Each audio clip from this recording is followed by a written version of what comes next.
Hello, farmers, and welcome to another episode of the harvest season. My name is Al, And my name is Chelsea. and we're here today to talk about cottagecore games. Woo!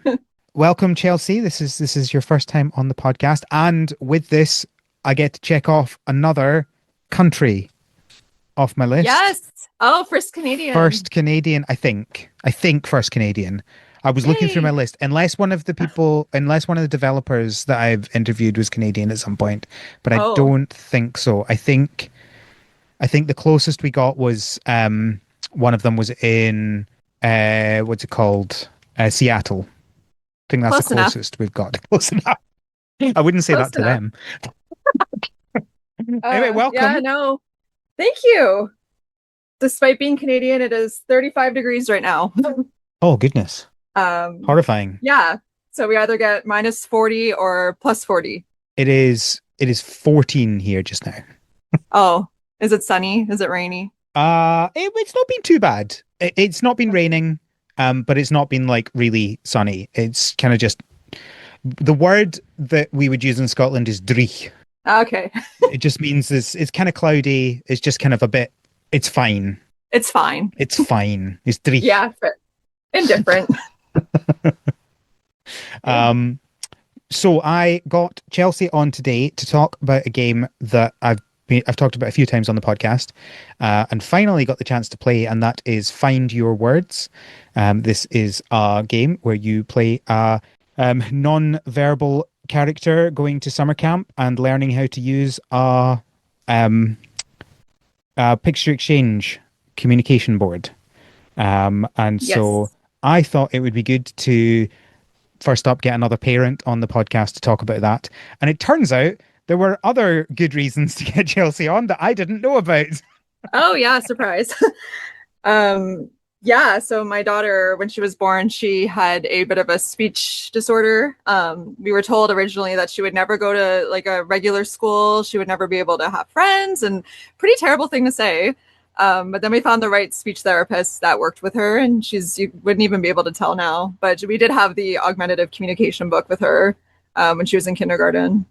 Nice. And I personally think that this game, it should be mandatory for school boards, like for Mhm. people that, that may have students in their class that use it, just to have a better understanding. Mm. Because I found the way that they did this game was incredible. Yeah, I'm legitimately thinking whether I should be getting my one of my other child to play it, because obviously I don't know whether I've talked about it or not, but my eldest child is nonverbal, Yes. and we can talk about the specifics of that in the thing. But yeah, as you say, I'm Yeah. I'm legitimately considering getting my verbal child to use it because it's interesting. But yeah, we'll get to that. We'll get to that. Let's Oh, not get sure. too deep Okay. into it. Fair enough. Fair enough. Let's not get too deep into it just now. Okay. We will talk about that after the news. But before the news, Chelsea, what have you been up to? I have too many children to keep track of. And that is your So fault entirely. that is Uh, my fault entirely. well, Yes, it well, is. you and your husband. Well, it takes two. It does. Yeah, so end of school year, we don't end school until end of June here. I know it's earlier in some parts of the world. No, it's the end of Um, June here as well. oh, good. Yeah, Okay. I think this every summer. Like, do American schools just go off for like 3 whole months? It seems that way because I see people talking at like end of May and they're already sick of their kids on summer vacation. And I'm like, oh, we still have Yeah, another month to go. but it's madness, and Uh, we finish earlier than England. England doesn't finish till like the middle of July. wow. Yeah. So do they start end of September? Sometime September. Yeah, Oh, okay. I'm All not right. sure when Anyway, exactly. yeah, so my kids are all busy with their own activities, and I'm basically the chauffeur that comes along for the ride. But in my spare time, I do like Pokemon, Zelda, Animal Crossing, yeah, hockey because I'm Canadian. It's almost a Stanley Cup final game, so Oh, I'm that busy with reminds me. that. That reminds me. Yes, I have a question because yes, I was talking to Rona, my wife, and we were talking about hockey, because because when you say hockey, you mean the played on ice, right? ice hockey. Yes, What would you call when it's played in a field? uh, field hockey. You'd call it field hockey, because Yeah, we yes. flip those. So we would call Oh, field really? hockey, we would call it hockey, and ice hockey, we would call ice hockey. Oh, interesting. I just Yeah, found it no, we funny had because I was talking about it, and then Rona was like, "Wait, what do they call?" hockey then.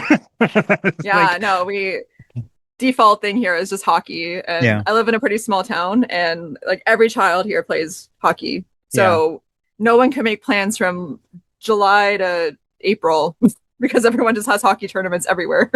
Fair But enough. yeah, so that's what I've been up to. How about you? Uh, yeah. What have I been up to? Well, I played Find Your Words, obviously. Yes. Oh yes, and I Um, did that. Yes. it wasn't too long to play, which was nice, but we'll get into that. No. Yeah. I've also watched the Among Us TV show. I don't know if Okay. you're aware of that. I was not. You're aware of the game, presumably, Among Yes, Us. I'm aware of the game. Yes. They shadow dropped the TV show last week at Summer Game Fest. Oh, I wow. think we knew it was coming, but we didn't know anything. And then they were just like, "Yeah, it's out now. It's on Paramount Plus now." so Oh, wow. Okay, I so might have I, to I sit watched down and that watch this week. that. It's actually pretty good. I thought it was very fun. Yeah. It's now here's the problem. Uh, is it suitable for kids? Kind of. It's kind of graphic for younger kids. Okay. Okay. I Um, wasn't sure if they were gonna lean into the memes of it or if they were just yeah, gonna make it family friendly or I mean it is still animated, and I guess it's not any more graphic than the game. okay. It just kind of feels a bit different when it's a show. I don't know Yeah, why. that's fair. Well, But I'm sure my kids are gonna be all over that. yeah, So it was how fun, long and is it? so it is 8 episodes that are 15 minutes long each, Okay. so not super long. No, that's good. But it's fun. It's got a little murder mystery if you can figure out who the imposters are. The imposter. Oh, okay. So yeah, Did super you get it fun. right? I I guessed both of them right, and then I second guessed myself and went, no, they wouldn't do that, and changed my mind. And I was really annoyed because I was right. Ah, no. Ah, So yeah, they subverted your expectations. yes. Well, they subverted it in not subverting it. Okay. It's hard to explain. I can't say too much without giving it away. But Okay. yeah, I No, was no, no. like, I I'll think watch it's it. going to be this, but no, they wouldn't do that. That's There's no way. yeah, but and then they did. So Okay. oh well. But I Oh know I well. enjoyed it. That's good. And then the controversy of the week. I Yes. started playing the Dragon Shelter demo. Chelsea's saying yes because I talked about this in the Slack already. I was playing the Yeah. Dragon Shelter demo and I was kind of getting into it. It was quite a little bit interesting. Kind of bits of it felt a little bit weird and stuff, but I was getting into it. And then I noticed one of the character portraits looked very much like that kind of overemphasized Pixar look that a lot of AI Uh, generated stuff have. It has that like shine to it that you could just tell it was not Yeah, man. exactly. And that suddenly got my suspicions up. You see Okay. that all the time. Like we were talking about this on the Slack, like how you see it in like random posters and stuff like that. Like people Mhm. just they put up it's the kind of standard AI generated character image. Yeah. Um and I've done this several times this week where I go, oh, that definitely feels like AI generated. So you zoom in to look at all the details and try and find the smoking gun, right? Because some of it could be just be like, oh, that's just a stylistic thing, right? Like the first thing I noticed was like this character's um eyebrow was over the hair, and I'm like, but that doesn't Uh, necessarily mean it's a kind of makes me think maybe, but it could just be a weird stylistic choice. And then you notice that the the tool that she's wearing is holding is a bit weird. Like it's kind of like both a hoe and a fork at the same time, and you're like, that doesn't seem right. But again, I guess it could just be a stylistic choice. They're doing some weird thing. I'm not very far into this game. Maybe there's a point to it. I don't know. And then someone on the Slack pointed out that the tool goes through her neck. yeah, there's your giveaway. Because I know. I did the Put it same all thing with together. I did the same thing with a poster for like there's a talent show happening in my town, and I was like, that looks really AI generated. Let me zoom in and try and find the proof. And I was like, oh, this looks a little bit weird. Oh, those fingers look very weird. And then I noticed, oh wait, one of the characters has 3 arms. Ah! Oh no. You can always tell in the hands too. Yeah. Oh man. So yeah, that obviously That's a disappointment. frustrated me a bit, and yeah, I don't. I think the most frustrating thing about it is not necessarily that. Like, I'm not a big fan of AI generated images. Um, I No. don't think it's necessarily enough in every case to mean that I'm never going to play a game. I'm not saying it's okay for indie devs to do that sort of thing, but I can understand why somebody would do that. Again, I'm not getting into Mhm. necessarily saying that I think it's okay. However, my big issue with it is that Steam rules say you have to say whether there's AI generated assets or not, and they haven't done that on Steam.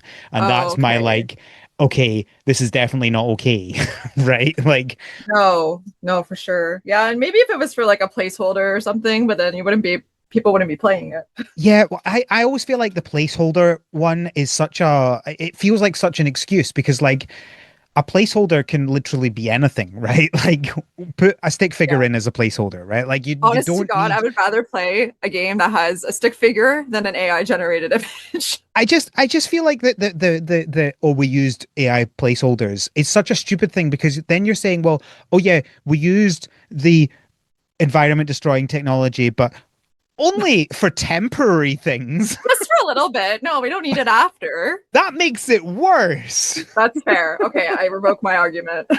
Right? Like if you're gonna do it in the permanent thing and be like, I think if you're gonna do AI generated images, go all in, make it a point, tell people you're doing it, and then Yeah, you can, if you're convinced that people don't care, prove it, right? Like say we're using AI generated images and we're doing it deliberately, and then we'll see what happens whether people continue to buy it or not, right? I think this is yeah. the thing is like most of the time, I actually saw an interesting video about this.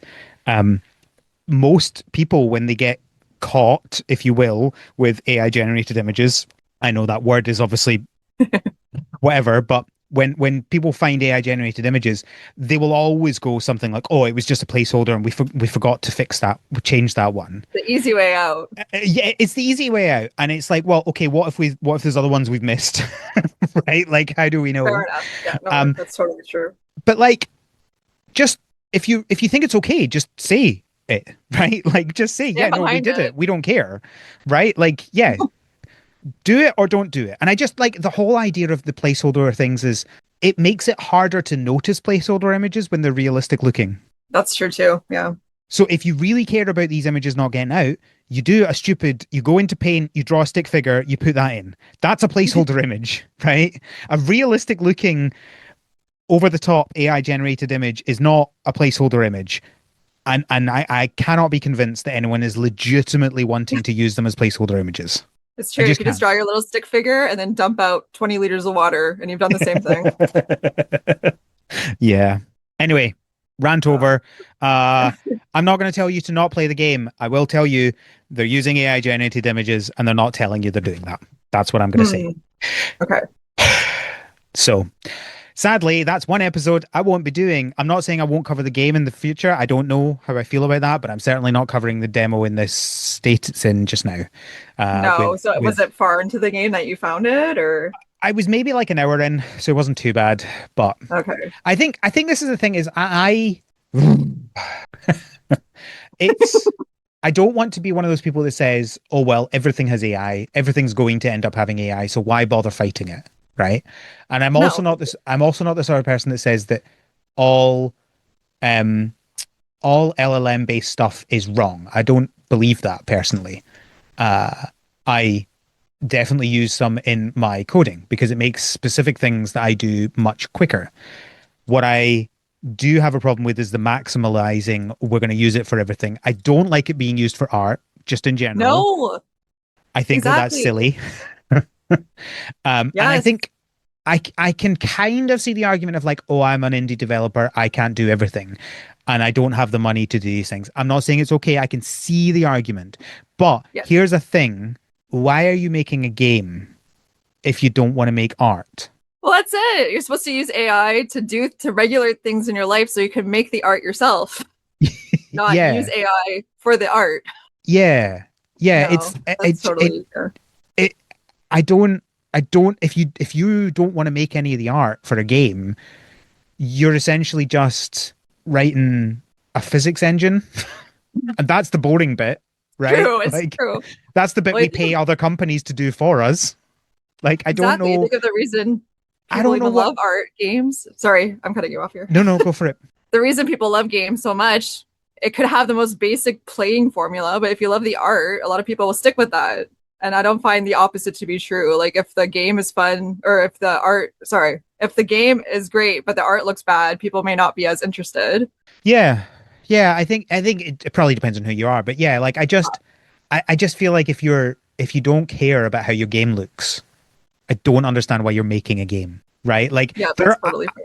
there are so many arguments for like I don't like doing this part of this job, and so therefore I will automate this part of this job. There are very many legitimate reasons for that in so many jobs. But Mm-hmm. like what's the core point of your job? Right? It's like with let's go back to my job programming, right? Like I quite often use AI to like check that it's really good at like finding tiny bugs that I've missed, or it's really good at like noticing the specific testing that I've missed out, or it's really good at me going, I have absolutely no idea what the issue is with here. Can you, you know, see if you can figure out something I'm missing. It's really good for those things that humans are really bad at, right? Like humans are really bad at tiny, minute details. Uh, Ironically, the thing it's really bad at in images. Uh, Yeah, but, fair. but like, I don't understand why the developers, right? I understand why normal people will be doing this because they want to make their own software and not do the coding. But I don't understand, and this is happening all over the industry and it's driving me insane. I don't understand why developers are vibe coding, why they're going, I don't want to do the coding anymore. I just want to talk to the computer and tell it what to do. Right. Your job is the coding. Yeah. This is what you, yeah, exactly. Right? So, Like I can it's different if you're talking about a societal level, right? Like say let's talk about like self-driving cars. I personally think that self-driving cars overall will be better in at some point, hopefully, than human drivers. And I think that when we get to that point, we should probably stop driving as humans because they'll be better than us and less people will die. If I yeah. was a taxi driver, I wouldn't be doing that myself. Right? Kick back and just join them on the ride. Exactly. Like there's a Yeah. massive difference there. Like don't automate yourself out of the job. Don't make yourself obsolete. It's absolutely bizarre to me. Like I want to make a game, but I don't want to make any art. I don't know why you're making the game. No. And you think about it too, when people start with, if they have like an idea for a game in their head, the first thing they want to do, typically from what I've seen, is they want to make the art. They want to draw out their characters. Yeah, And they think of the engine later. yeah, Oh absolutely. man. Anyway, Oh dear. there we go. That's our AI rant over done for this episode. Yes. Yes. Let's talk about some better things. Let's jump into the news. Okay. So we have a few more releases. I think maybe a couple of these have been Summer Game Fest stuff that either I missed or was announced afterwards. But let's start off with Danchi Days. Have announced that they're releasing in October. So we don't have an exact release date for this one yet, but we do now have a month. Well, better than some of them that give you a year. Yeah. Let's Good. see what actually happens. The Ranchers have announced that their early access is coming out on the 30th of July. Okay. Ooh, exciting. I feel like both of these games I'm going to end up playing at some point, but when, I don't know. Okay. It's always my problem is trying to fit them all in. Fit them in. Yes. Loftia have announced that their early access is coming in fall 2026, whatever that means. Whatever that means. Because, I mean, from my understanding, that could mean any time from end of August to December. Yeah. So it's basically like the second half of the year. Yeah. Hopefully they say something soon though. I always find these like release windows funny. Like they're like, I'm not happy enough that I'm going to release on a date, but I will tell you a season. And you're Yeah. like, okay. We'll see what the vibes are like around this week and see Yeah. see if we're feeling it. I wonder whether it's one of these like they actually want to do it in November, so they're waiting to see whether GTA comes out or not. I was gonna say maybe for Zelda, well, maybe not for Zelda, but for GTA. See when that comes out and give it some hype, and then let you guys come in after. Still, almost nothing is coming out in November. No, I have a hope that Ocarina of Time does come out in November. I feel But we'll like see. I feel like that's the only reason they haven't told us the date yet. They're coordinating in the back with No, the other. they're just waiting for GTA to delay. Like we all know it's going to happen again, so they're just waiting for it, and then they'll announce Oh, it's coming out in November. yeah. This is the funniest thing to me about it all is that everyone's avoiding November, and it's not the game's not coming out in November. No. Convinced of it. The Dave the Diver in the Jungle DLC has a date as well. That's coming out on the 18th of June, which Yeah, that looks fun. is Thursday, so it's the day after this episode comes out. Oh. Have you played the game? I've seen people play it. It does look like a good time. It is a great game. I love it. Yeah. It's so good. I think I will be buying and playing this DLC. It's a really good game. Okay, good. No, I'm more of I have to be a portable gamer with kids. So I bring my Yeah. Switch around, but maybe one day I'll get a Steam Deck. And I'm pretty sure Dave the Diver's on Switch. yeah. Oh, that'd be good. Yep, it is. Excellent. Farming Camp. Now, this is a funny one. They officially don't have a release date. However, they announced their physical edition, and on Amazon, it says it's releasing on the 28th of September. Whoops. No, 24th of September. So Okay. that's not the usual, like, oh, it says the 31st of December, right? Which is kind of a standard thing that Amazon do for when they don't know when something's coming out. So it's not that. Yeah. So is this the actual release date and they've just like accidentally announced it through that? Oh, that's like when Target releases vinyl dates by accident. Yeah. Yeah. Weird. And I think the weirder thing is it's been up for a couple of days and they've still not said anything. Why are you not just Oh. announcing it now? Yeah. I don't know. Oh, interesting. Super Farming Boy have announced that they've not announced anything. They're just out on Switch now. Just out on Switch now. So if you were waiting for this game to be on Switch, now's your chance. Yeah. Have you played this one? I haven't actually, no. I think it would stress me out. It's a very fast-paced game, Okay. and I can't decide whether I will like it or not. It's like when you see people playing. I don't know if this is normal, but when my husband Pat plays Harvest Moon, it's supposed to be a nice, cozy, quiet game.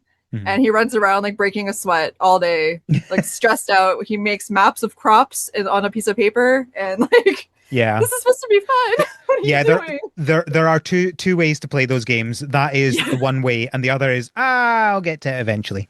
Like, Yeah, and that's Yeah. generally me. I do think that I think if you're trying to do something specific with it, like if you enjoy the challenge of trying to do something efficiently, then that is one way to play things. But I also think that people unnecessarily stress themselves out about farming games, and they're like, Yes. "Oh, there's too much to do. I don't know what to do." And the answer is, you don't need to do it all now. You can do it later. see, that's why I haven't played Stardew Valley. I have it on like 3 different things, and I have not touched it and I wish I did because it looks amazing. So what you need to do, Chelsea, load up the game and decide one thing you're going to do. Probably for your first one, you should probably focus on the farming because that's what it's, the core thing. Just Yes. start it up. Just start farming. Just see how it happens. And then as you're playing the game, you will naturally find other things and be like, oh, I'm interested in that now. And you'll do that. As you Okay. get more and more of the game, you will get more and more help with different things, meaning that the things you start off doing take less time. And then you have more time in the day to do other things. And then you'll be expanding yourself out more. Okay. And I'm that's gonna have to just take the plunge. I personally think that's a much better way to play because it's much less stressful. Yes. Well, don't get me wrong. I've played the stressful version as well, deliberately. You've optimized Stardew Valley. Oh, absolutely. Yeah. I had a spreadsheet. Oh man. All right, the big news. Yes. Pocopia have announced a DLC. Woohoo! So the DLC is spread out into 3 different updates. There's one in August called Bubbly Basin, which looks like it's the flooded Celadon area, possibly. May have been one of the things in the leak, proving that the leak is true. Ooh. Then in late 2026, there's going to be another update with additional new features. Yep. Oh, I should note the Bubbly Basin comes with being able to go underwater. And Yeah. then in 2027, there's an additional new town. Ooh. Any idea what that one could be? I mean, I have ideas based on leaks. Okay. Tell me after the episode. So the interesting thing is the leaks had more than just 2. So the question is, have they cut some of it? Are they going to have another DLC after this? Or or what? Like, because the leak is quite old. It was from the Giga leak like 4 years ago or something, and Oh there were my god. clearly some things that had changed. Because like Viridian was originally meant to be an area, and it looks like they combined the Viridian and what's it called? Rock area, Brock's town. What's it called? Oh, Pewter City. Pewter City. Yeah, it looks like they combined those two into one. So it's possible that they've kind of done something else and changed how it is, but I'm not sure. It's hard to know. Wow. If it is only the only one coming, I am pretty certain I know what area it will be. I'll tell you Okay. after the podcast. But Okay. we'll have to see whether or not that's the case. This game seems big enough to me that they'd probably want to do like different biomes and add to the map and have more than one DLC, in my opinion. Yeah, I don't. It's an interesting question because I mean, Pokemon haven't so far done like two expansions, right? They've done here's an expansion and it's three parts, like they're doing here, but they've never done and then we're going to do another expansion. That would be a new thing for them. Yeah. But we also have two free updates.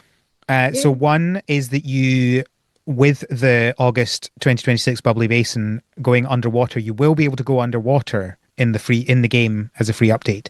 You just can't get to the new area. So that Okay. it's nice that they give you that feature, right? So they're adding in the new feature even if you're not getting the area for free. Yeah, no, that's good. I love in the fine print. It's like must have surfability or whatever. Yeah. That disclose what you need to get to the area. Yeah. Oh, interesting. Okay.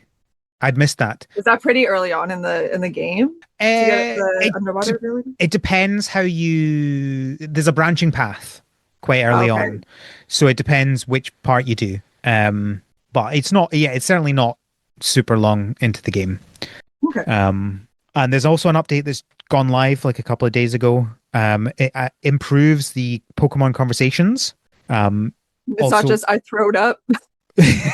Well, I'm sorry, that is perfect conversation. I don't know what the problem there It's is. true. You don't need to improve perfection. Look, if you're going to complain about some of the conversation, at least choose a bad one. Oh my goodness. Pokemon accompanying Ditto will now avoid the placement preview area when objects are being placed. So no more being annoyed by trying to put something down. There's a Pokemon there. I have done that many a time. Yeah, get out of the frame. A thing that I suspect very few people will actually encounter, but the people who encounter it will be very happy about this update, which is increased the placement limit for items that use electricity from 512 to 1024. So Okay. if you place a lot of items that use electricity, you've got double now. Woohoo. I certainly didn't hit this limit No. because that's a lot of items. Yeah. Wow. There's lots of other small things as well, but the other thing that I felt we should talk about is the laser sensor item now displays its detection range when being placed.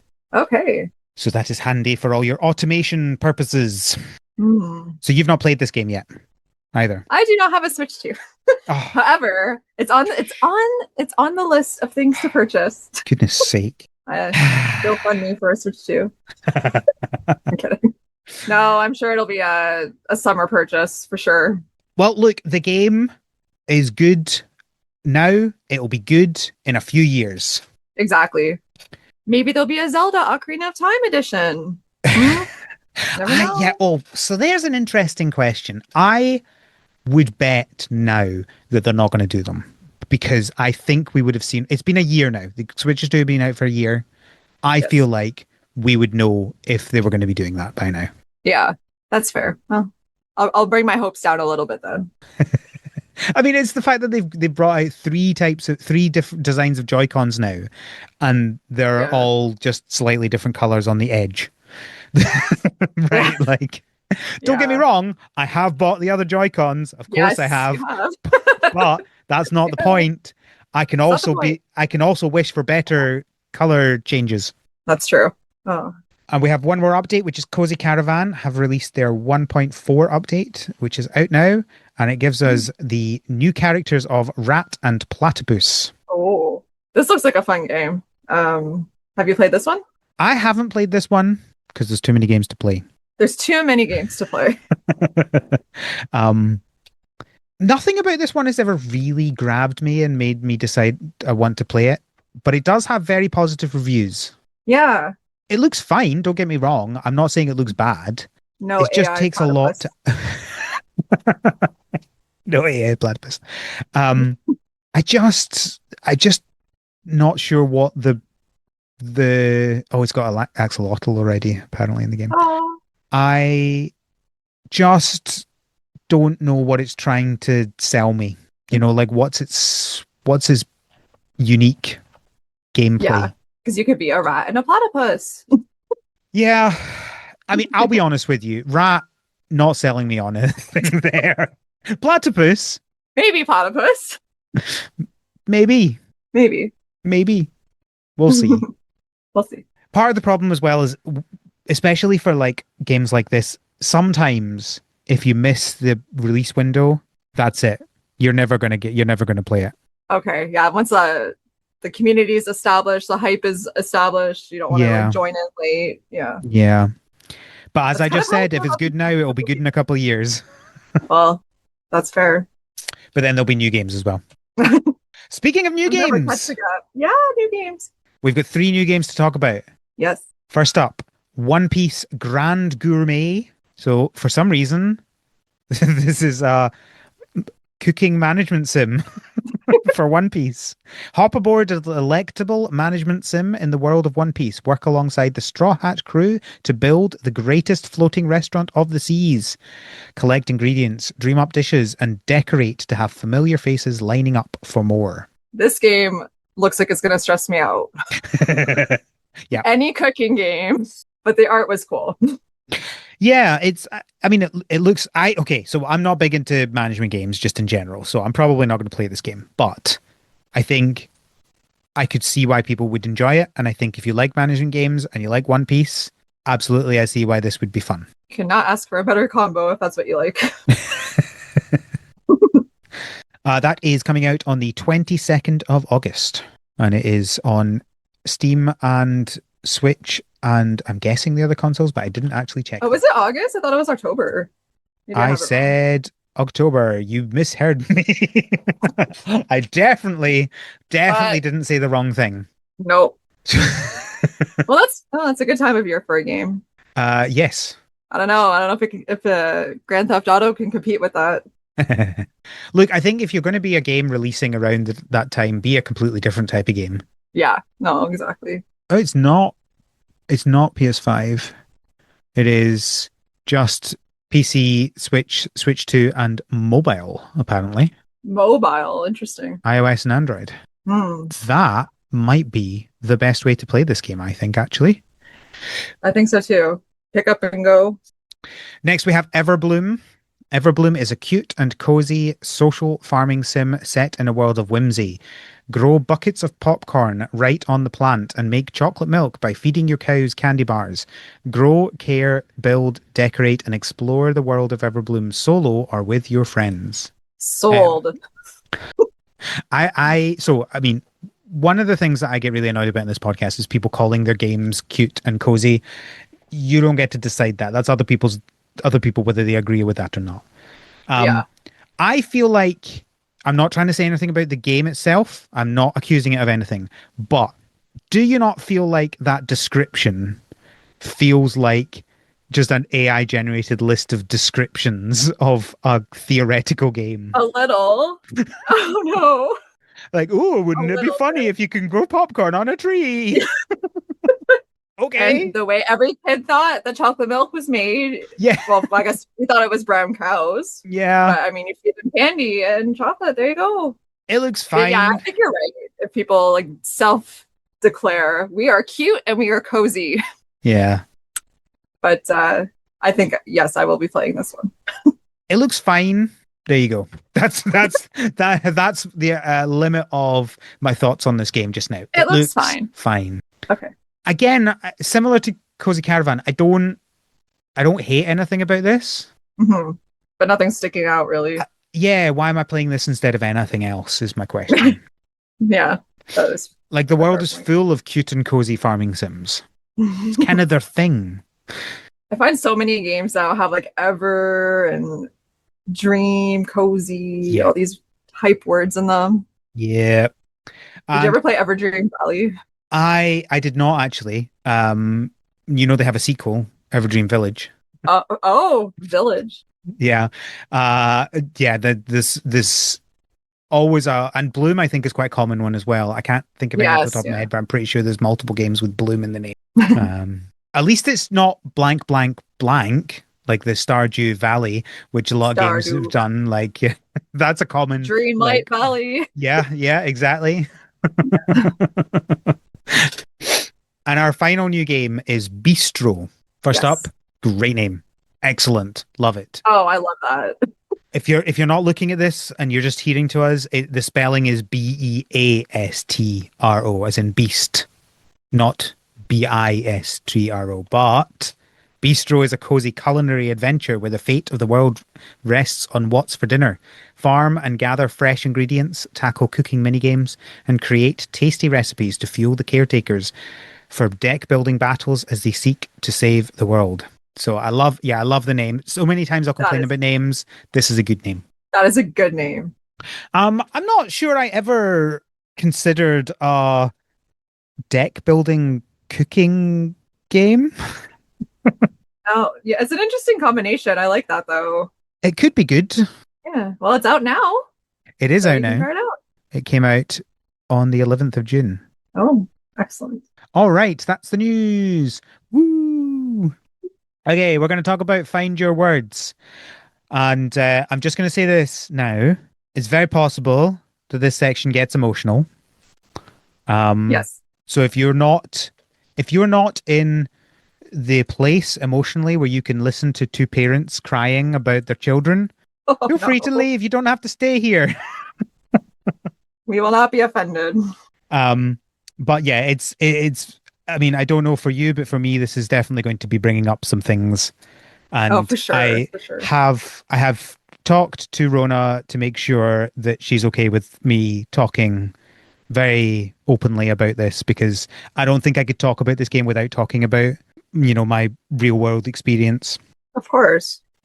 So let's start off with the game before we get into the personal stuff. Okay. So as I mentioned, you are a non-verbal child. You rock up at camp with your parent, and you get stuck in with camp. You get given a communications board and a few symbols, and then you spend the time walking around, gathering more symbols, talking to people, and playing games. Is that about a fair Yep. description of it? That is, yep, you got it. It's also a very short game. Yes. It takes maybe an hour, maybe 2 hours if you're playing it slowly. Yeah, I think I was like around 90 minutes Yeah. with interruptions. Yeah, well, yes. But that's the problem is that's how I don't know how long I spent because I wasn't playing it in one session. No. And there's a number of different games that you play with different characters. One thing, just I'm just going to start saying things, and feel free to respond or bring up other things. Okay. That's a podcast. I just described That's the what we do. podcast. That's what we're doing. One thing that I thought was very interesting is that you're not the only non-verbal character here as well. Yeah. No, it was great to see like a whole variety of different abilities. Because I think one of the things about life, I'm going to say as a non-verbal person, I am not a non-verbal person, but obviously I have to speak for my non-verbal child because Yes. he can't. I guess a thing about being a non-verbal person is you're quite often the only non-verbal person around. Right. Exactly. Obviously not in certain circumstances because like he goes to a school with lots of people who need help in different ways. And so obviously there he is surrounded. But like in day-to-day other life, right? Like you're not generally experiencing that. Certainly at at camp.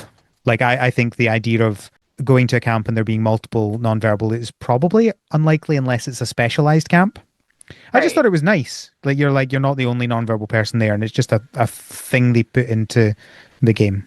Oh yeah, it was great to not have everyone else is trying to figure you out. Meanwhile, Mhm. you're all trying to figure each other out and you all have, certain things you could do, certain limitations, and you still find a way to communicate with each other in the game, which is Mhm. lovely. Mhm. So let's talk about the talking mechanic itself. So Okay. obviously you have your board. If people haven't experienced this before, a common way for non-verbal people to talk is with I will say talk, by the way. My Craig, my youngest, he always picks up whenever I say Nathan said this. He's like, Nathan didn't say it. And I'm like, no, Nathan did say it. He just didn't use words. He's still He didn't speaking, speak right? it, but he still said it. Well, that's it. Like he didn't vocalize it. Yes. He didn't use his vocal cords to say a word, but that doesn't mean he's not speaking. So I just as another point, I will be saying say when I talk about this, it's talking. I strongly believe that when someone uses a communication board, they are talking. Oh yeah.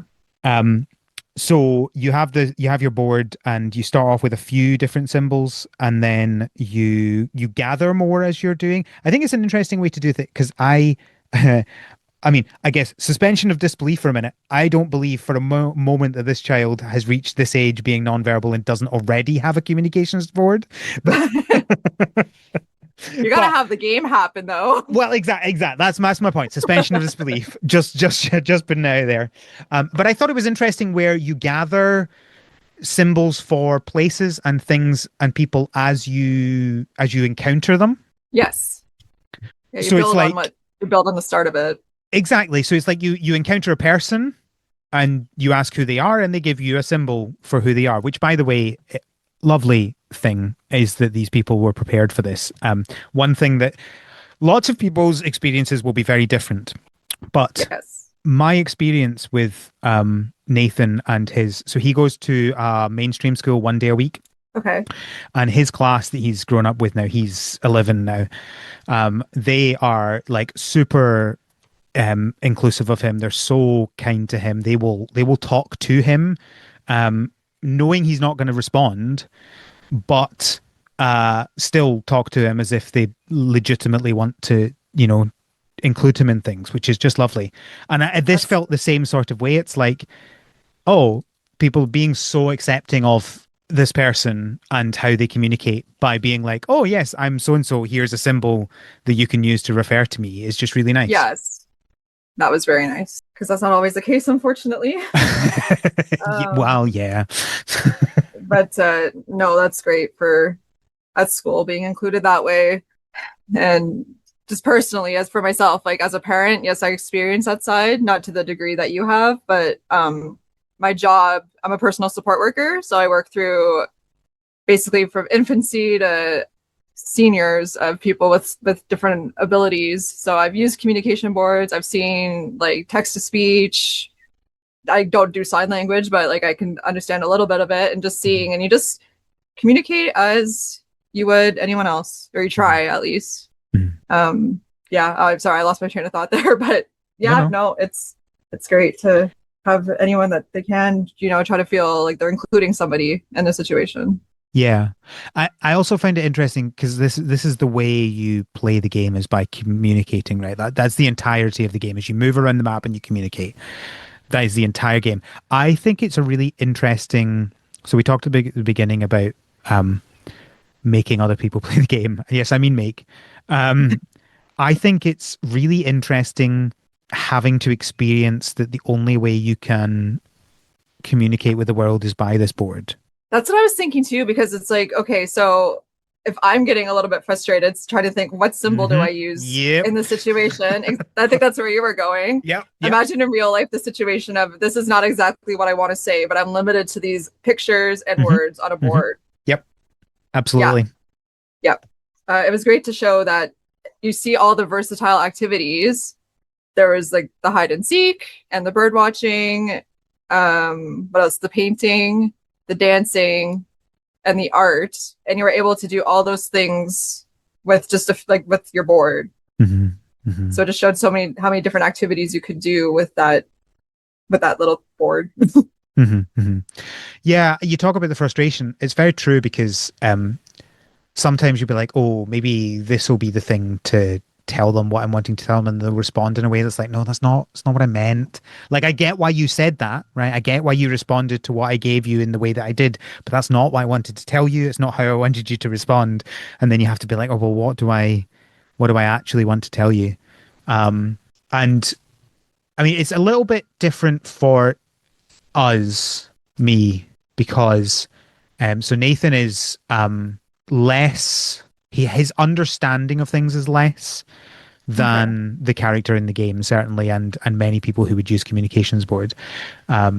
Nathan isn't like Nathan can't how he won't he's unlikely to ever be able to talk realistically, and it's not something that a speech therapist can fix. Trust me, we've tried.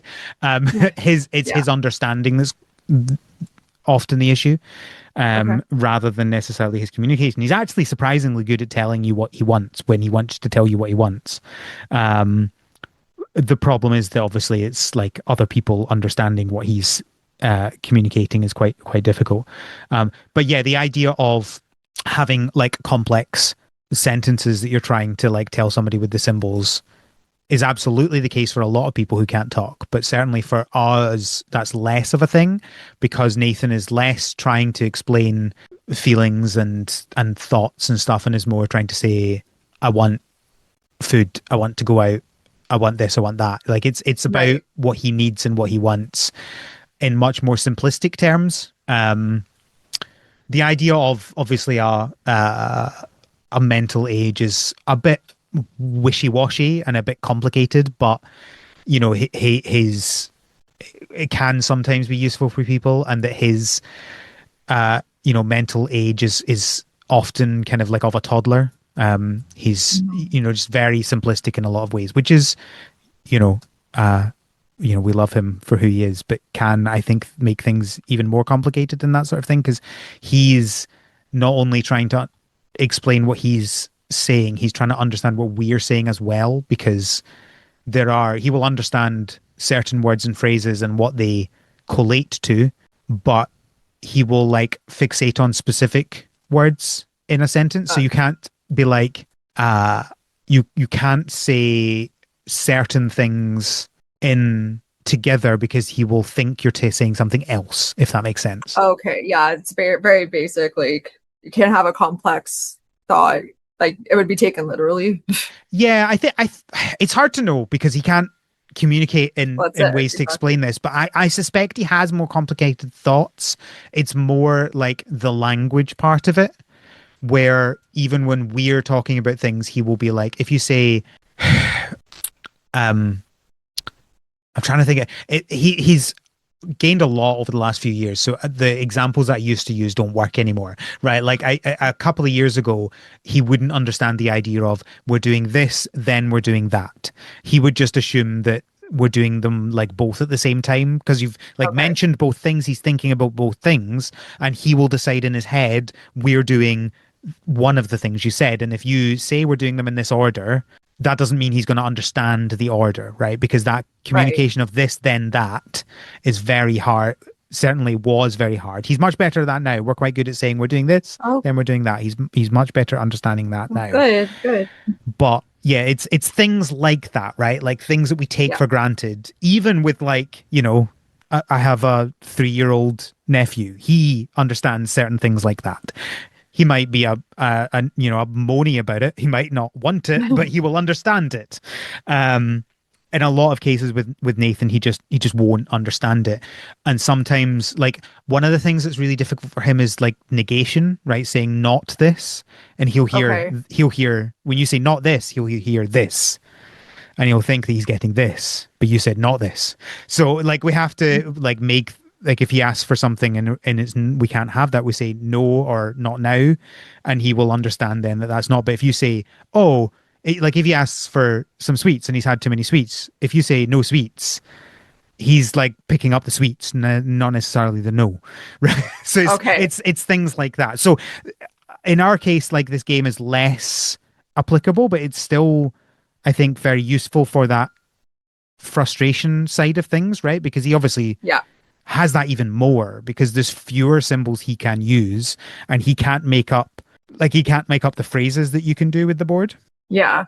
Um, Yeah, you're pretty limited. Like I tried to do different combinations just to see what the result would be, and eventually you just kind of get a generic like, oh, okay. I don't know yeah, if you did that yourself, I but did. Yeah, I thought that was interesting because it there's a lot of things that will mean something in the game, right? Like you'll be like, oh, uh, if you say just one of the things you have to do in the game is you have to help find one of the characters' charms that they've lost. Um, and so you have to go and ask people if they've seen it. And the way you're doing that is by asking for help. But if you just go up to someone and say help, they're like, "Oh, what do you need help with?" Right? Because they don't know. You're not telling them. You're just saying help. But if you say help and then the character's name, they will then know what you're talking about. Because, oh, has she lost the charm? Right? I don't know, but ask this person, sort of thing. And so there is some more complicated things in the game that different things will lead to different outcomes, right? Just saying help means they don't know what you're asking for, and saying help character means that they do. But there is, as you say, that point where they stop. Like there's not much they can do, and so they're just kind of like, oh yeah, that's nice, Yeah. which is probably very realistic. Yeah, I think that is pretty accurate. I remember going up to different kids and just saying feel happy, and they'd be like, "Yay, you're happy," or feel sad, and they would kind of direct you to something else. But yeah, a lot of times when people don't quite understand what's being said, even if it's a question, they'll just go, "Mm-hmm." And I find that was pretty accurate with the game. And I mean, Yeah. they couldn't come up with infinite combinations, right? But I bet for something like even for like a child that would play this game, they would feel frustrated. Yeah. Yeah, for sure. Does that you don't have to get too personal if you don't want to, but does that like map with your experience as well? Because obviously your daughters had more Yeah, so complex thoughts and understandings of things, and therefore presumably would use it more like this game. yeah, so when she was so I my experience is not the same because I don't want to say she grew out of it, but she found her way through speech therapy. Mhm. So she was born with apraxia of speech. So her thoughts are fully there. It's the motor function of her mouth could not pronounce words. So Okay. when we went through initial therapy, it was before she was in school. They basically said, "Don't even bother." Thanks, Canada Healthcare. But we didn't take that for an answer. So because she has older siblings, they would try really hard to communicate with her, and she had a very large vocabulary.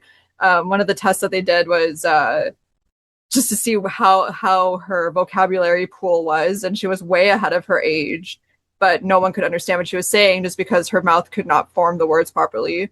So Mm. once we actually found out what that was, we were able to do exercises along the jaw, along like with the tongue and like the placement of words. And but yeah, when she started kindergarten, we had a communication book, and then we even had her teachers that were amazing. They would come up to us and say, "Oh, we thought that she said something different, but it turns out she was saying something way more advanced for her age." So they thought, for an example, for one, she was saying, "Oh, this hill is very steep," but they couldn't understand what she said, and then they realized, "Oh, she's actually saying this," and that was more ahead of what.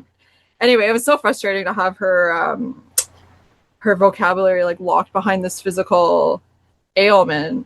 And again, it's a different situation because she did work through it. But I remember when the speech therapist was saying like she's not going to go to um, not a normal school, but like just like a regular classroom, Yeah. just no hope for the future. Now, like you cannot even tell at all. I Yeah. find when she's yeah, I don't know. I get emotional about it. Good. And I know that we're Um, very lucky because we did like go through, and she's more like you can't really tell anymore. But I still always think of the kids that have a different condition. I can't imagine how frustrating it is. I mean, that's the thing, right? Like, we don't need to grade these things, right? Like, being non-verbal is being non-verbal, right? Like, not being able to verbalize your thoughts and feelings is the same no matter who you are. And yet, some people will gain the ability to be able to verbalize things however they want, and some will not. And I think that's fine. Right, like we don't I mean, it's not fine, it's incredibly frustrating. Our life is Yes. very difficult because of it, but fine in so much as like, just because someone has a more difficult experience with things doesn't mean that your experience with things is easier. That's fair. I for myself, this is turning into a therapy session.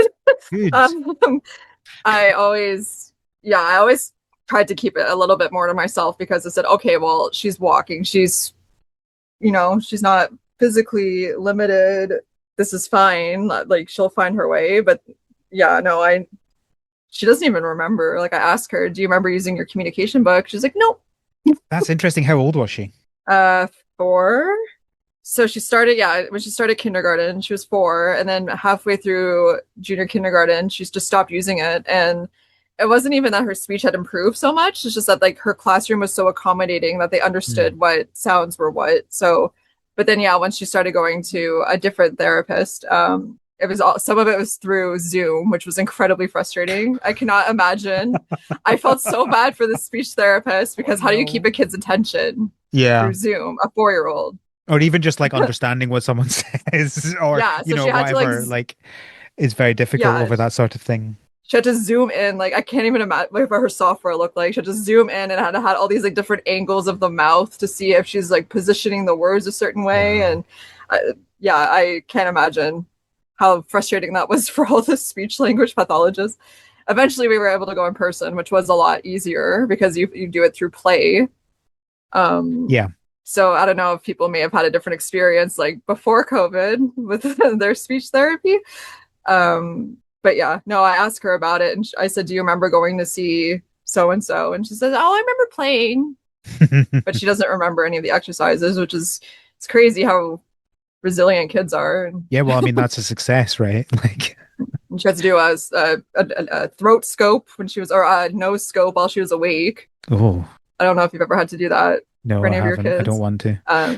No, I thought so. Okay, this is a completely off-topic tangent, but when we went, they wanted to see if she was tongue-tied or if she had like something in her throat that would Yeah. like limit her ability. So I said, "Oh, well, we'll just do a no scope." I said, "Okay, well, let's just book the appointment." They're like, "Nope, hold her down." Oh, Okay. They're like, "Yeah, she's not going to be happy." Okay. So then they just put it down her nose, look through, and then she got a yeah. stuffed animal from the doctor, and she still Do you know? has it. She's like, "Oh, this was from the hospital." Yeah. It's like, "Do you remember what we did at the hospital?" She's, no, and probably for I'm the sorry. best I'm then. sure. I'm sure it will come up in therapy in the future. Yeah. Um, yeah, it's interesting because one of the things that we particularly struggle with is explaining to medical procedures to Nathan because obviously he has a lot of time with doctors, much more than a normal Mhm. child, regular child. Most people would have Yeah. many fewer. Um, and so kind of trying to explain like this is okay, like you're not going to be hurt here is really hard to explain. So one of the things that he's been really difficult with over the years is dentists. He's getting better. He's kind Oh, of letting yes. them look in a bit more now, but they've really struggled with that for a long time and also struggled with getting his teeth brushed. So much so that almost every single one of his baby teeth had massive cavities in them. Yeah, that And is a so struggle. we had to take them out, and he still has quite a few gaps because he's still got a few teeth that haven't come in. Okay. But I mean, he had to go under general anesthetic for that because it just like it wouldn't have worked. He couldn't have done it. He physically would not. He wouldn't understand these things, and he like just removes himself from the situation if he can.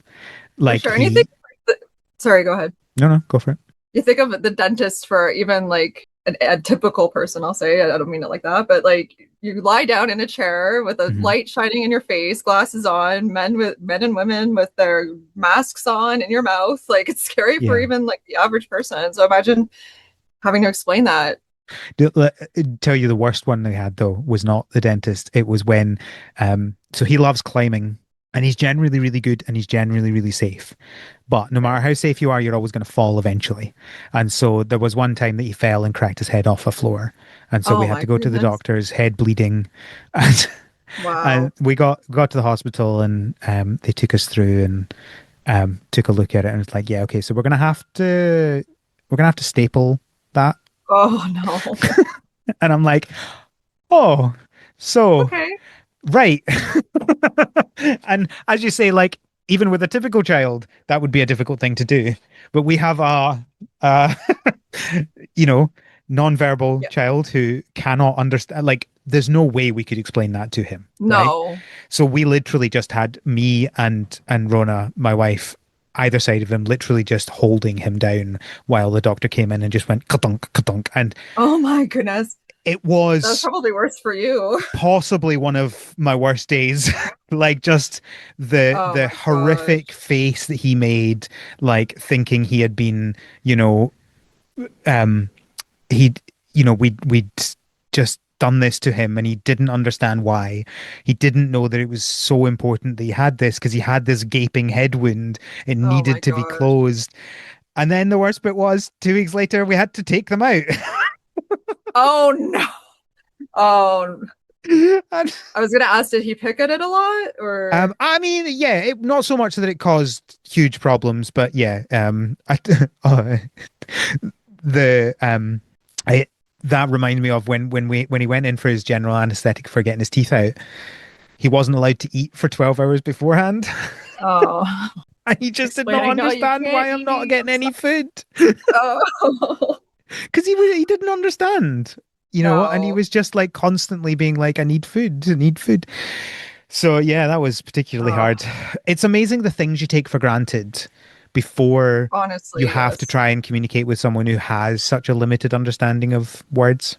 It's hard. Personally, like for my work, I have some clients that they have dementia or things along those lines, and they'll go in for a procedure, or if they fall and they need stitches, and they'll pick at the stitches and they open, and not to get too graphic or anything, but then you have to go back and they don't understand like Mhm. why, so it's I can't even imagine for your own Mm. child.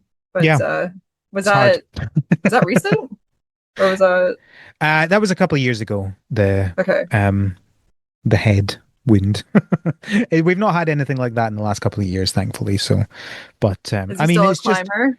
oh yeah, yeah, he still loves Yeah, to I was climb. gonna say maybe would that scare him that like, oh, this happened No, after I climbed, but no, probably not. no, no. No. The only thing he's really scared of just now is dogs. Oh, We've never figured out why. He didn't have any big incident with dogs. It's just like he just doesn't seem to trust them. And I kind of the get it vibes are because off like with the dog. they're so the way that dogs act is so unpredictable. Well, that's it. You don't know if they bark, if they're loud, if Hmm. they're Hmm. yeah. There's different ways that it could go. So So if he's aware of a dog, he will keep his eye on it the whole time. And he has this love-hate relationship with them. He does not want to get near them, but he also kind of wants to pet them. So admire it's from like, afar. yeah, so it's like my sister has a dog, so we've kind of been trying to get him to interact with Nugget a few times, Oh, and Nugget. we've got there. We've managed to get him to stroke her a couple of times, but she's also quite a yappy, fast moving dog, and so like he'll come up. And then she'll start moving, and he's like, "Run away!" Because like she dared Oh, to move. wait a minute. Yeah. Oh, If we're out somewhere and there's dogs, he will like stay close to you and like use you as a human shield. But if the dog gets too close, he will climb you. oh, And I'm not exaggerating. He will literally climb up. He will use the clothes as handholds and footholds, and he will get up as high as he can so that he is wow. not near that dog. Oh my goodness. Oh dear. No, yeah. So he still climbs. He did not put him off, Okay. thankfully. Okay. But okay, let's talk about the games because there's a few different games Sure. that you do. What was your favorite game?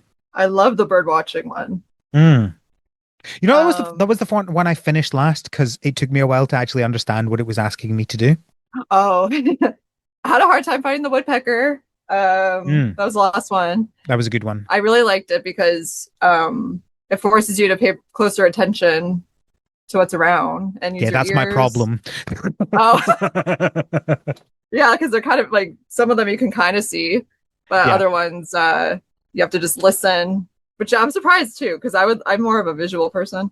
And I don't know if you noticed all the bugs that were flying around. I thought there was Yeah. going to be something with the butterflies Yep. and the other bugs, but there wasn't. Yeah. Yeah. What was your favorite? Ooh, I liked the scavenger hunt because I liked the kind of the link that you were doing there, going from place to place. Yeah, I felt like that one should have been like would be a good one to do first because it showed you all around the Hmm. the camp. Yeah.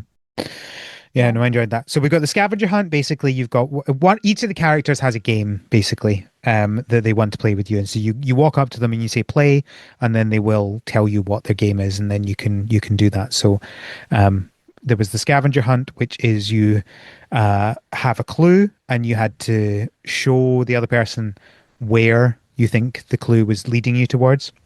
Some of them were easier than others, shall we say? So of course, for that, as you say, you need to have been everywhere. So you need to have got the symbols for everything. Yes.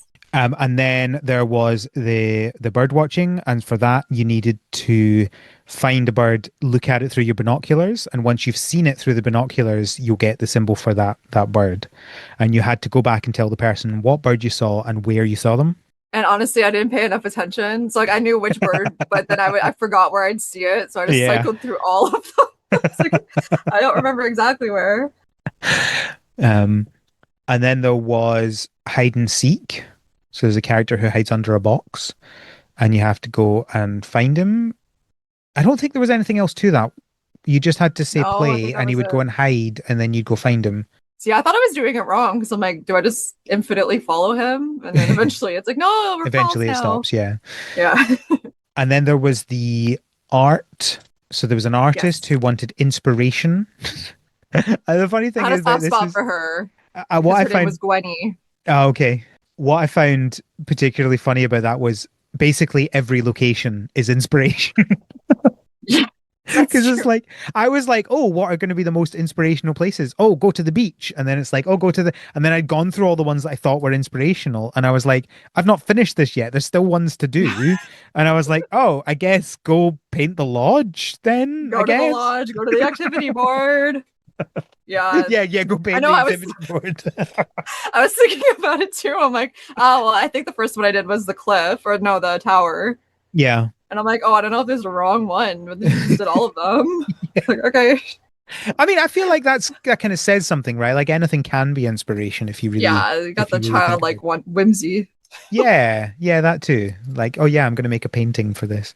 What I really Yeah. liked about that as well is the paintings then go up inside the lodge, and you can go in and look at all the paintings once she's Yeah, done them all. that was really nice. Uh the dancing one I got a little confused with because the last one was the counselor and you have to ask him like 3 or 4 times to show him your dance move Oh, see, or show you his dance move, sorry. I don't think I got his then because I did get the cutscene at the end where you do them all, but I only asked him once and he said he didn't dance, so I moved on from Oh, him. hidden achievement on Did I miss Steam. that? Oh man. You have to ask, I think it's 3 or 4 times, and he goes, "Okay, fine. Here's my dance move." Oh, I didn't even check the Steam achievements to see if I'd got them all. Oh, Oh man, I'm gonna have to go yeah, do it's a that cute then. little thing. It's a cute little thing. Yeah. And then there I was like the the dancing one because yeah, you go up to everyone and you're like, "Oh, show me your dance move," and they're like, "Oh yeah, I've got 9 out of 10 achievements. There's one missing, oh, one hidden achievement." oh, Obviously, I'm gonna have to do that now. completionist. Obviously. Find your words, completionist. I wonder what the speed run is on this game. Um, uh, uh, So yeah, so I like that you go around to every person and then you say, "What's your favorite dance?" Or you say dance, and they show you a dance move, and then at the end you go and do a little. You combine them all into a little routine. yeah, that was cute. And there was the character who. Oh, so I can't remember. I can't remember anybody's name. Okay, so the one that did the trivia Yes, was Penny, Penny. who used So the text to speech yes, system. but she has two things. So you have trivia. You have a number of trivia questions for her. Which this was the first case where I actually was like, oh, I don't actually have a symbol yet. I need to go finish something else before I can come back Oh, to you. And I think that you have to do most of the things before you can complete hers because like you needed the paintbrush one, which you that's don't the get one I until you needed finish. too. What are the chances?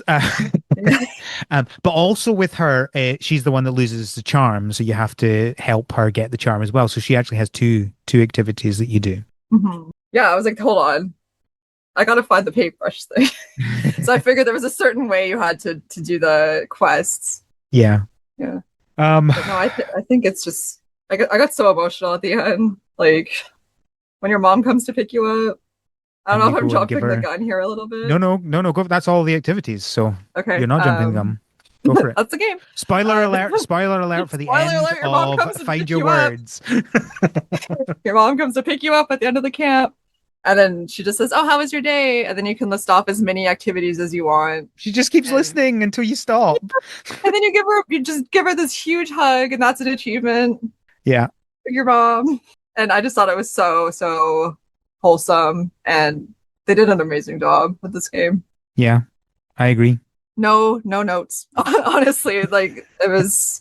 I mean, I think I saw that there's like a bundle. I don't know what the add-on is. Oh, I hadn't Unless I noticed that. forgot Let me go it. have a look. Let's go check. Mm. Unless it was Oh, just it's a to say. supporters pack. Oh, okay. And then I saw you can listen to Yeah. the music. So, Oh, that's one thing. I love the music. so this is. I mean, this is the thing about this game. This game is free. Yes. But there is a supporters pack if you want to pay for it. It's a really interesting way of doing these things. It's like we're not going to charge you, but you can pay if you want, and then yeah, you get the soundtrack, I and did a a little bit of. printable activity booklet. Oh, yeah. I looked a bit into the developers, and they seem to have a personal experience with this kind of thing. So Yeah, that's great. And I really think it would be amazing to have this mandated find your words at school. No, but if there's a situation where there's a student in a class that has different needs than everyone, like it would be great just to even just show the video, like the trailer or part of the gameplay to kids saying like, this is how certain people communicate and just make it accessible to other kids to understand. yeah. So here's a question: What do you think the youngest child who would be able to play this and understand what it's getting at? Do you think? So legitimately understand, probably Yeah. 7. Okay. Like if you like to watch it, maybe 5, 4 or 5. Yeah, they're not going to get the point though at that point, I guess, are they? Yeah, like I would say, well, this is how other people communicate. But to fully understand, if they were to play it themselves, like the frustration of the board and like the limitations of the board, probably. Mhm. So my daughter is 8, so she took a look at it, and I said, well, how would you feel if this was what you were? This is all you were limited to, and she said, I'd be upset, I'd be frustrated. But I don't know. What about you? What do you think? I think you're probably right. I mean, it does help that my youngest is 7, so Okay. I was thinking. My question was, my thinking is, would he understand it? And I suspect he probably would, but also he's a very clever child, so that doesn't Okay. necessarily mean much. Yeah.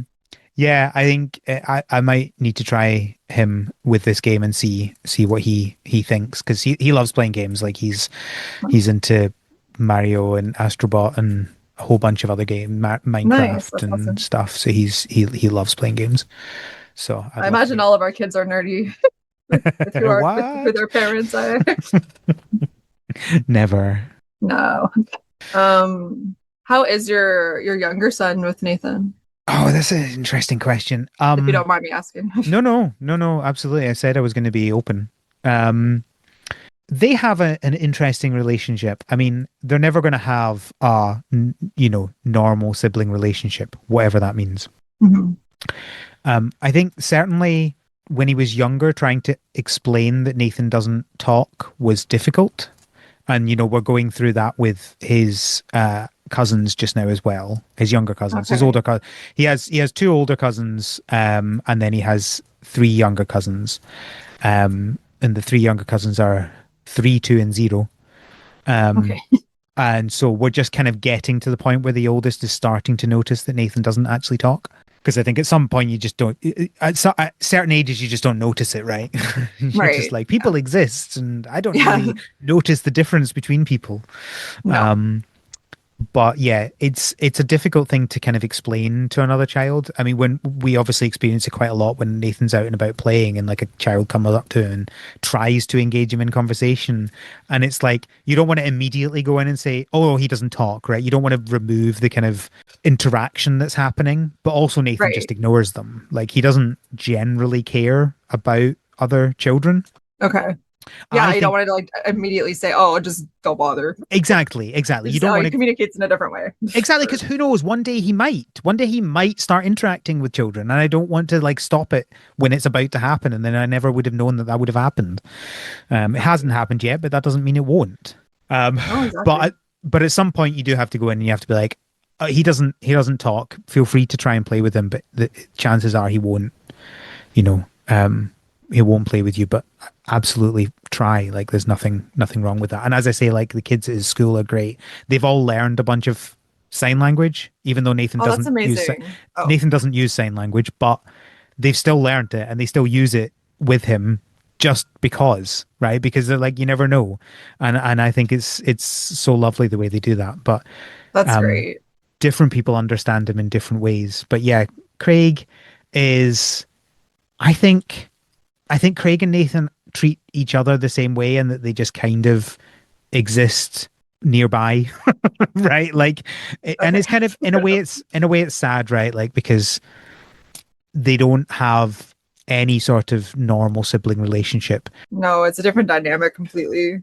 And like a lot of a lot of the thing with having a child who is likely to never uh develop in the same way that other people do and is likely to never, he's never going to have, unless we don't stop trying. Just to make this clear, I don't want people to think we've given up. We absolutely No, have no. not given up, and we are likely never to give up. But at this point, he's 11 and he still doesn't have very basic communication.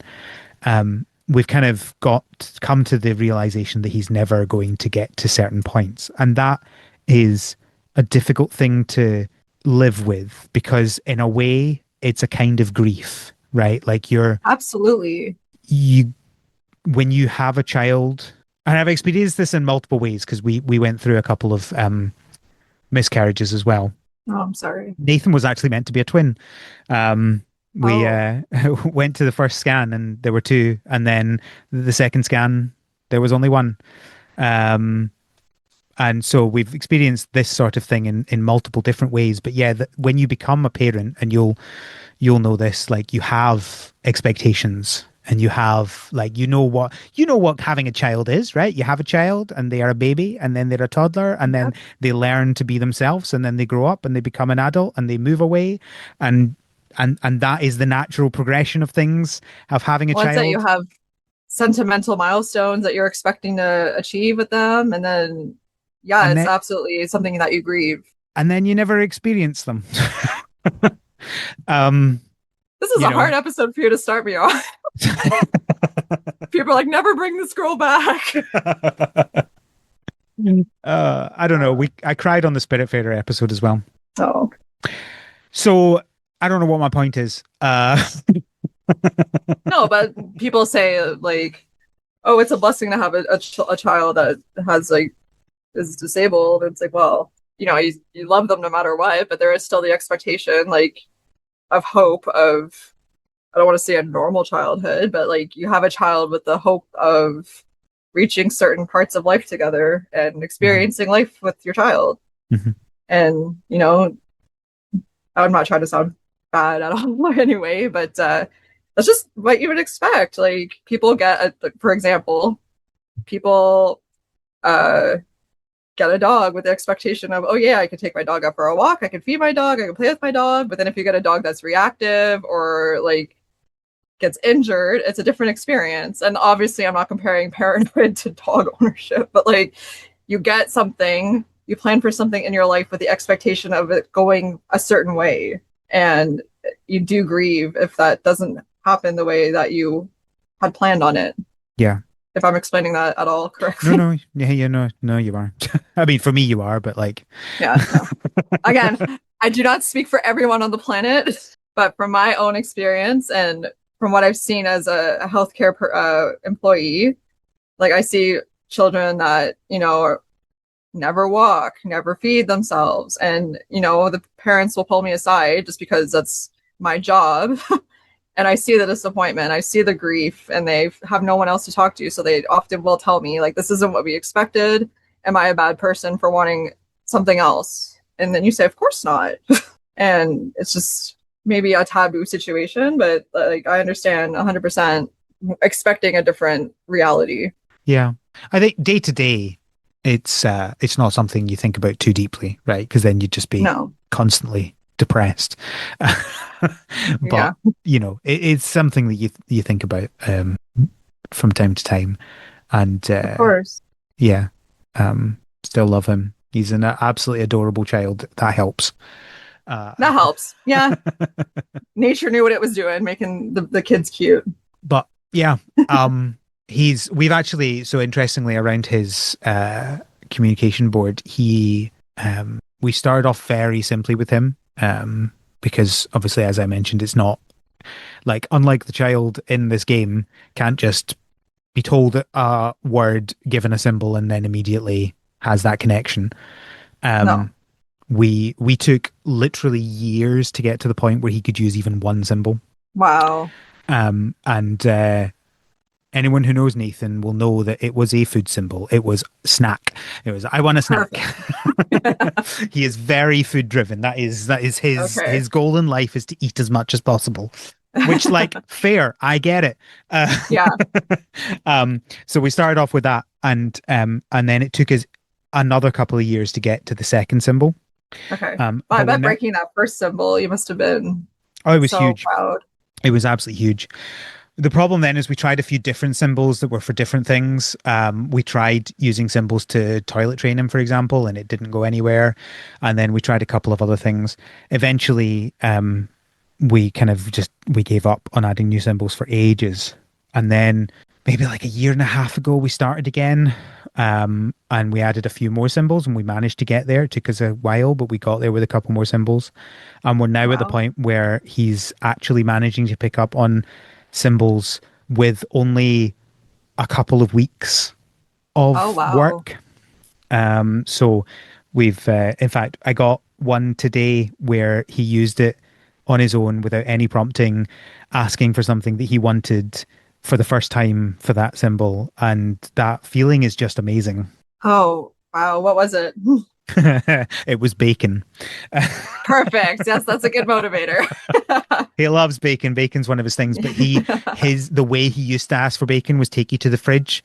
You'd open the fridge and then he'd tap the bacon, which, Okay. like, in its way is fine, but like, I think this is one of the reasons why we used bacon as one of these ones, is because it's a very clear, we know what he's asking for.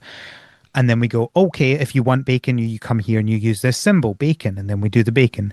But today was the first time that he asked for bacon using the symbol without any other prompting. Like, Oh, wow. he took me to his communication device, and I said, yeah, what can I do for you? And he looked at me, and he looked at the tablet, and he tapped bacon, and he looked back at me, and I said, yes, you can have bacon. And he bounced. He was so happy, Oh, because I out of think any he, time in your life, you can have bacon now. This is the time you're well, gonna this be is getting the your bacon. this is the thing. We've actually talked about, like, if he ever does say a word out loud using his voice, um, I think no matter what word that is, if he's asking for something, he's getting it. Right? Of Right? Like, course. Oh literally my whatever it is. gosh. You Yes. know what? At this point, I'd be happy if his first word was a swear word. Right? Like, Yes. it's one of these things. So yeah, it was amazing for him to ask for that. And I think he felt that as well, with how excited he was. Maybe he was just excited for Oh, the bacon. Maybe he was well, excited because he'd managed to use a new one. I don't know. maybe. No, that's huge though. Do you work with is it like an occupational therapist or Oh, we have a billion people that we work with. We have a ballot. We have, on the one hand, so much help. His his two schools, his mainstream local school that he goes to for 1 day a week, and his um, specialist department in another school further away. Everyone that he works with in both of those is absolutely amazing. Like, they go oh, above and that's a beyond. huge We difference. couldn't ask for better people. Um, and a lot of the health professionals that we work with are also really good. Not all. That, that makes it well, most, some, most. Most of them are I think some of them are really great. Some of them are trying but overstretched. Okay. As with all systems, there's always going to be problems. Um, and then some of them, I wonder why they're in the job that they're in. Oh, that's the worst part. So I'm struggling to remember the specifics of which person is which, so I can't remember what an occupational therapist does. Okay, so they can do the communication book, but it could also be speech language pathologist. Well, in Ontario anyway, so the occupational therapist would teach. Oh, I can't even explain it. So we've had speech therapy dealing with Yeah. him, but um they came to the conclusion that they can't help him based on his like how he is. Okay. So I think that's part of the problem is that he's not unique. There are people like him, but his lack of understanding is so severe that so many people don't know what to do with him. Okay. Yeah. There has to be like a certain baseline to build upon for, Exactly. yeah. And I think the problem is that because there's so few people like Nathan, they don't know what to do. It's like, okay, Okay. well, we can't like these buckets that we have for throwing people into and helping them. He doesn't fit into any of these buckets, so we don't really know where to put him. Yeah. Okay. So yeah, like in Ontario, they would do adaptive equipment. So like wheelchairs, Hmm. ramps, like anything that would help like with increased safety in the house. Hmm. I don't know if you've had any of Yeah, that I mean, or obviously, we don't need many kind of physical adjustments because he's physically, fine. yeah. We've never had any issues with that. We have had a couple of adaptations in the house, but it's because so we got a wet room put in because he would get completely over the top in the bath, and he just completely flooded our house. So we ended up getting a wet room in, and that was a huge thing. So we got funding for that, and we got help with Okay. that. Yeah, we do have. I think mostly it's the social worker we work with to get that sort of stuff. He's the one that kind of goes and gets budgets for things. Okay. So we have like this really has just turned into just talking about life. I think we're probably done with talking about the game. So if you don't want to hear about personal stuff, then you can go now. Um, uh, we get like some respite care and stuff like that. Okay. Not enough, but that's always the case with these No. things, right? And I mean, his carers are great. They're fantastic, but Oh, that's great. budgets only stretch so far. Yeah, I have when I was doing home care, I would do respite care for some clients and I felt like I barely saw them just because of Yeah, how far their funding would stretch. yeah, for sure. And no, seems like it's a universal problem, unfortunately. It really is. It really is. Uh, I don't think there is a system that fixes everything with because I think part of the problem is that these needs can be so complex and without infinite money. Hey, if only there was a person with infinite money. Um Oh. uh I'll tell you right now, if I was a billionaire, there would be no more world hunger. I say that so yeah. simply, but like I would be funding things left and right. Yeah. Uh, I mean also the fact that money is just a made up concept that we created yeah. and we still have scarcity of it for some reason. I love how the Um start of this episode was Pocopia update. No, this is where we're at. They were like, burn it down. Yeah, No, burn the whole system I mean, down. this is the thing though. I think this is my point. Is I actually don't want the systems burnt down because I think the systems do things, and if you burn everything down, Yeah. things won't happen. I think that it's a difficult thing to get to the point where the systems actually work, and I don't know how you get to that point. But I think trying to recreate everything when you've burned everything down is people are going to get lost again, right? Yeah. Like uh tiny changes that can make massive difference. One thing. So here's just an example of something that we're dealing with just now that is an example of tiny changes that don't affect many people having a massive impact to some people. And I just want to say this here. We are reasonably well off. We are fine financially. We do not have a problem, assuming I Okay. continue to have a job. So we are not in a problem because of this change. But there's a system in the UK where if you get a certain benefit because of disability, you can get a paid for lease for a car. Okay. And you can then have adaptations to that. Now, the reason we get that is because of Nathan's and he can't he's it's very hard for him to be safe around traffic. And so we get a disabled badge for that, so we can park closer to places, so there's less chance for him to, run out in front of cars. Okay. Um, the so we have a lease on a car through his disability payments, but in trying to save money, the UK government has changed how this system works so that you can only drive, I think it's 10,000 miles a year, and then above that you have to pay a certain amount per mile. Oh my gosh. This same system is for people who are, disabled and can't get around physically and therefore need a car to get around. Why are you charging people for using the car that you're giving them? Right. So And you think the amount of appointments and things like exactly. Exactly. And the thing is that, like, this change, it doesn't apply to existing leases, and our lease is up in March next year. But it basically means we can't do this. Like, it would make it financially dreadful for us having to pay for every mile over 10,000. that's yeah.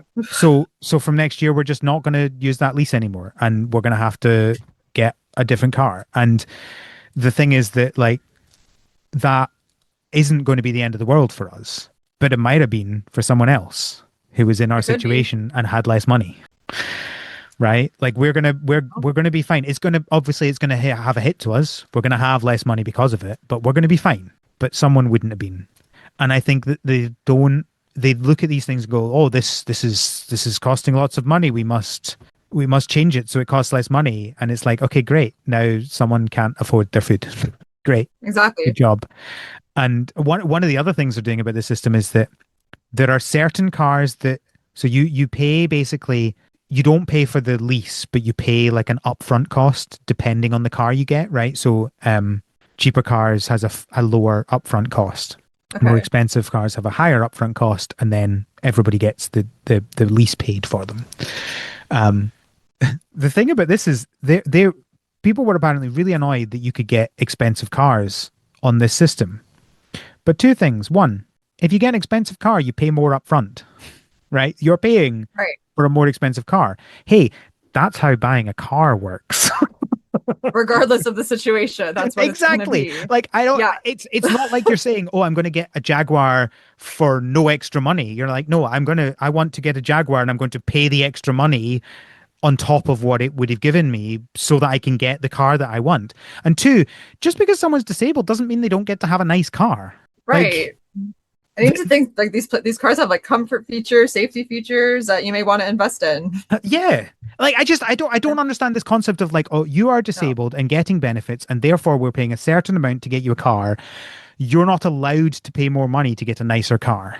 No, exactly. I don't understand. We got the cheapest car we could possibly get because we don't care about cars. We wanted specifically a 7-seater car, because another thing about Nathan is that sometimes he can have real problems with being near people, and that turns into physical violence. And so he needs to be not next to people in a car. So we need to have a 7-seater, because otherwise he would be next to Craig, and we don't want that to happen. We want to have 2 children. We want to continue having 2 children. Yes. And so that's why we have a 7-seater as well. Yeah. No, absolutely. We've had incidents. Only one involving the police. Just one. Thankfully, most of the others didn't end up being any more, but we did have one. Everyone was safe. Nobody was injured. But yeah, we need a 7-seater. So we literally got the cheapest 7-seater car we could, because we don't care about that. But, like, if someone wants to pay more money to get a more expensive car, why shouldn't they be allowed that? Like, it's not costing the taxpayer more money. It just looks bad if you care about that. Right? They're like, oh, this person's getting an expensive car on benefits. It's like, no, they're not. They're getting a certain amount paid, and then they are paying more to get the more expensive car. That's not the same thing. But no, they cut that off completely. So you now can't get those cars, full stop. I don't know. In Ontario, I don't have personal experience with it, but from what I've heard, so to get any disability benefit at all, I could be completely wrong, but what I've heard is if you're married, you lose your disability benefit, like, completely. Oh, of course, so yes, because married people couldn't possibly still be disabled, and, like, exactly. So people that literally is madness. It's crazy. So people will get divorced, quote unquote, legally to be able to have, or just never get married. And it's just, what are we doing? What are we doing here? Oh dear, we have the fun thing. It's not specific to disability benefits, but we have the fun thing here where some benefits will be based on you as an individual, and some will be based on you and your partner. And it always seems to work out the wrong way for us because I work and Rona doesn't work. She was a teacher. Well, she's not a practicing teacher. She is still a teacher, but she was a teacher for quite a few years, and then she took a career break to help with Nathan, and then went back to work and went, no, I think I'm done with working now, and now does a lot of stuff, just none of it paid. Actually, that's not true. She does actually do some paid administrative work, but that's a whole other conversation. But yeah, you have to shift your entire career around. Well, that's the thing. So again, I am not complaining about the amount of money we have. We are very well off. However, I am the one that earns the vast majority of our money. And so, but there are benefits that she can't get because of that. But right. if we earned the same amount of money, but split across the two of us, there are benefits that we would be able to get then that we can't get now. Make it make sense. There always has to be some loophole. Yeah, but we don't get to. So this is the thing. We have to combine our amounts to get certain benefits, but we don't get to combine our amounts for all the tax benefits, right? Like, oh no, I'm agreeing with you, saying like, why couldn't they just value it? Yeah, it's like, make your mind up. Either combine it or don't combine it. Don't do this annoying half and half that means we lose 100% of the time. Yeah. Anyway, whatever. I'm not truly complaining about my financial situation. It's just the whole the everything. The everything. Yes. All right. I think we're done. Are we done? Oh my gosh. Anything else to talk about? So finding your words or find your words is a game. Go play this game. It's a great game. Go play this game. It does not take long. It will make you think of society the way we just explained it, and maybe you will feel some type of way about it. Yeah, it's always good to walk in someone's shoes for a bit. Yes. Even if it's not something like you may have never actually encountered someone who's nonverbal, doesn't mean you won't, and doesn't mean that it's not good to know how they experience life. Exactly. Well, you think about it. You play fantasy games. You're never going to be an elf. Well, you might be. I'll speak for yourself. Well, hey, what can I say? All right, Chelsea, thank you for joining me on this podcast. Is there anything you would like to share with the audience? I don't really have social media. I have Instagram at Zelda Greensley, where I mostly post concerts I go to. Nice. What was your most recent one? Most recent one, we saw Triumph, which is a Canadian, like legendary Canadian rock band. My husband's favorite band. They broke up the year that he was born, so he had never seen them. They never toured, and then they did an anniversary reunion tour. The day before his birthday, they came to our city, so that was the easiest birthday gift ever. Cool. So that was our most recent show, and I just love concerts and music. And as my children get a little bit older, I'm kind of starting to find myself again. So I might be posting some music stuff of my own there and some gaming stuff. But yeah, you can find me on Discord too. Yeah, I'm always around somewhere. Nice. Yeah. I heard I listened to. Do you listen to the 99% Invisible podcast at all? I do not. Very good podcast. I enjoy it. I will mention it any opportunity. It's about design and like the hidden design of things. But they sometimes cover other things, and they recently covered. I can't remember what it was called, but there's the Canadian music regulations around how much airtime. Oh, CanCon. Yeah, that's what it is. And it was very interesting learning about that. Yeah, I know we have some bands that are huge here, and then you talk to someone else, they're like, who? It's like, oh, they have the #1 song in Canada right now, and they're like, I don't know who you were talking about. I don't think that's unusual. That was one of the things they talked about in the podcast. I don't think that's unusual for anyone except Americans.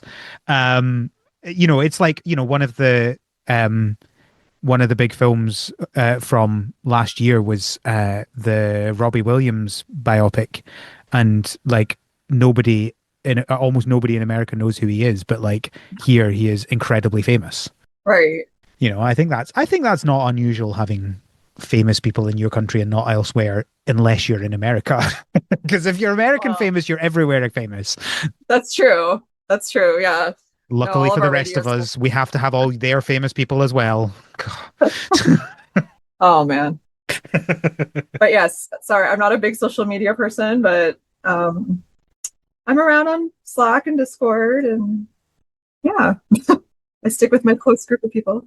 You can find the podcast on Tumblr and on Blue Sky at THS Pod. You can send us feedback there or from our website, harvestseason.club. What do we want them to tell us this episode? If you could describe the podcast with only two symbols from Find Your Words, what symbols would you use for that? Oh my goodness. See, now people have to go look at the game See what I did and there? see what symbols there are. And then while you're there, you might as well play it because it's a great game. Also on the website, you can find links to everything to do with the podcast, including our Patreon, patreon.com/thspod, where you can get access to our Slack and talk to everyone in there. Also get access to our bonus episodes of the podcast. Just released one, me and Kevin talking about Summer Game Fest as a whole, excluding the Nintendo Direct, which happened after we recorded it. But I'm sure we'll do another one of those at some point. Yeah, I think that's everything. Thank you, Chelsea, again for joining me. Thank you for having me and for this therapy session. And next time, I hopefully if I can come on again, we'll do a different type of session podcast. I mean, that's the secret, is I do the podcast so I can, talk to people that I like. Aw, that's so nice. Thank you, listeners, for listening. And until next time, have a good harvest. Woo!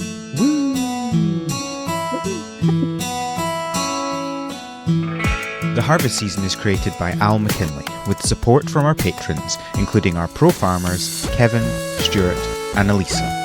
Our art is done by Micah the Brave, and our music is done by Nick Burgess.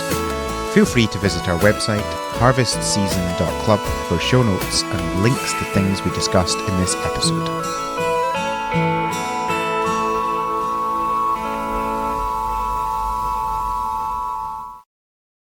Fun times. I'm so sorry if that sucked. I've never done a podcast in my life. No, don't. No, I think it was good. It's a lot. It's a heavy subject, no matter who it would be. So Yeah.